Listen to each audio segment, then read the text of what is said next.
Diriwayatkan ada seorang wanita datang bersama putrinya menemui Rasulullah Shallallahu Alaihi Wasallam. Nampak kepada Rasulullah di tangan putrinya terdapat perhiasan gelang.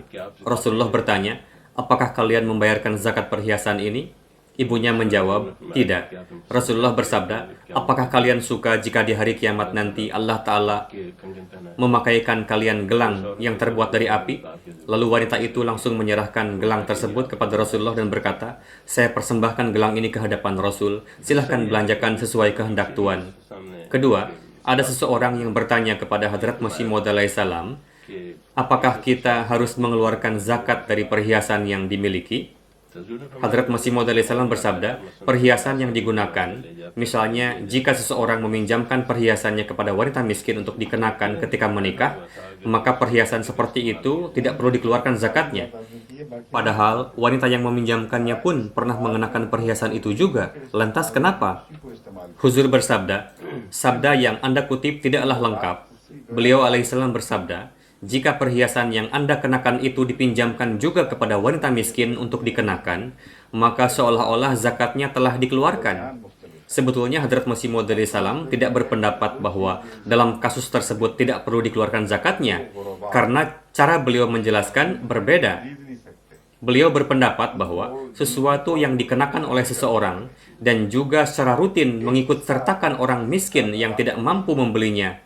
Dengan begitu, seolah-olah satu bagian dari zakatnya telah terbayarkan. Untuk itu, tidaklah perlu untuk membayarkan selebihnya. Adapun teknis pembayaran zakat dapat menimbulkan banyak kebaikan dalam lingkungan masyarakat. Karena misalnya jika seseorang membayarkan zakatnya dengan uang 500 pound per tahun, maka dengan cara demikian wanita miskin yang luput dari perhiasan tidak akan terobati karenanya. Karena mereka akan senantiasa luput dari mengenakan perhiasan seperti halnya para wanita yang mampu.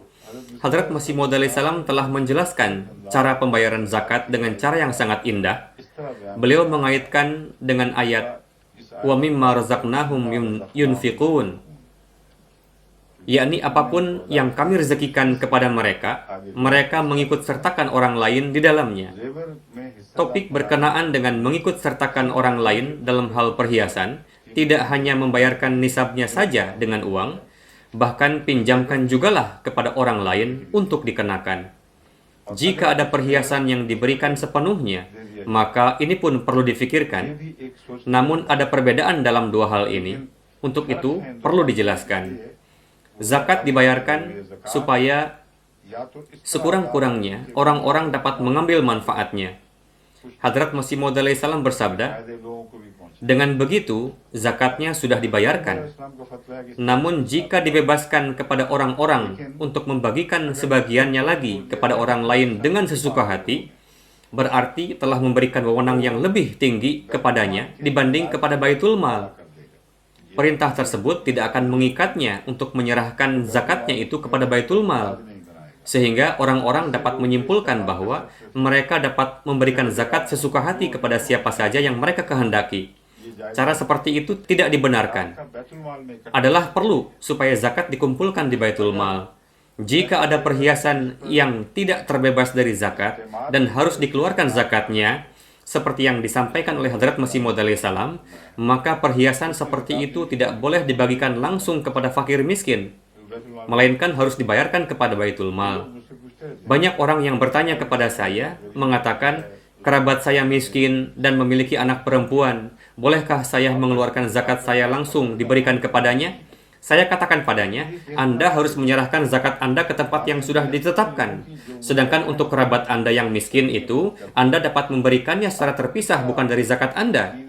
Jemaat Ahmadiyah sebisa mungkin memberikan bantuan kepada orang-orang yang membutuhkan. Bagaimana Anda merasa yakin bahwa uang Anda cukup untuk membantunya? Mungkin saja yang ia perlukan lebih dari itu, dan jemaat bisa memenuhi kebutuhannya lebih baik daripada Anda. Bukanlah artinya bahwa Anda tidak boleh membantu orang miskin. Saya sampaikan kepada orang itu, Anda adalah orang yang berada dan memiliki banyak perhiasan. Berikanlah zakat perhiasan Anda kepada lembaga yang telah ditetapkan oleh Allah Ta'ala, yakni Baitul Mal. Adapun kewajiban Anda untuk membelanjakan harta pribadi Anda untuk orang miskin, kerabat, khususnya kepada kerabat, kenapa Anda tidak keluarkan dari saku Anda sendiri? Perbuatan seperti ini merupakan cara untuk menyelamatkan uang. Meskipun pada zahirnya perbuatan seperti itu nampak baik, namun sebetulnya itu merupakan kebakhilan yang dilakukan dengan mengatasnamakan kebaikan, supaya terhindar dari kewajiban lain untuk membelanjakan dari dana pribadi. Penanya bertanya, ada satu hal lagi yang ingin saya tanyakan.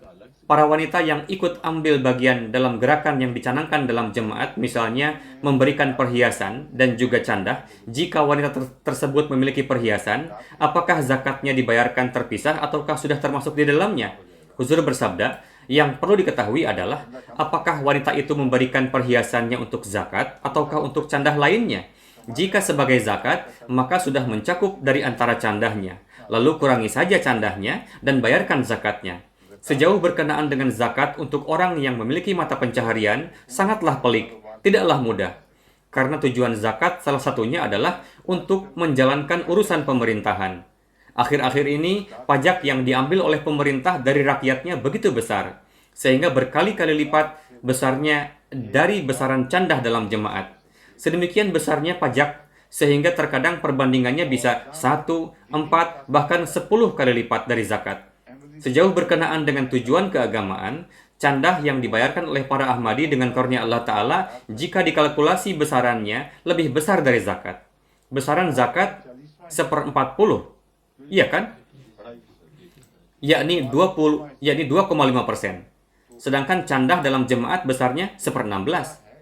Zakat merupakan istilah yang definisinya adalah mengeluarkan sebagian dari hartanya karena Allah Ta'ala untuk diberikan kepada fakir miskin dan juga untuk menjalankan urusan pemerintahan dan juga untuk tujuan jihad keagamaan. Inilah hal yang mendasari pembelanjaan dana zakat. Candah 1/16 yang dibayarkan oleh para Ahmadi, apa itu? 1/16 bukan 2,5%, melainkan 6,5%. Terlebih bagi mereka yang membayar 1/10. Untuk itu, keliru jika dikatakan bahwa Jemaat Ahmadiyah tidak membayar zakat. Itu sama sekali merupakan kedustaan.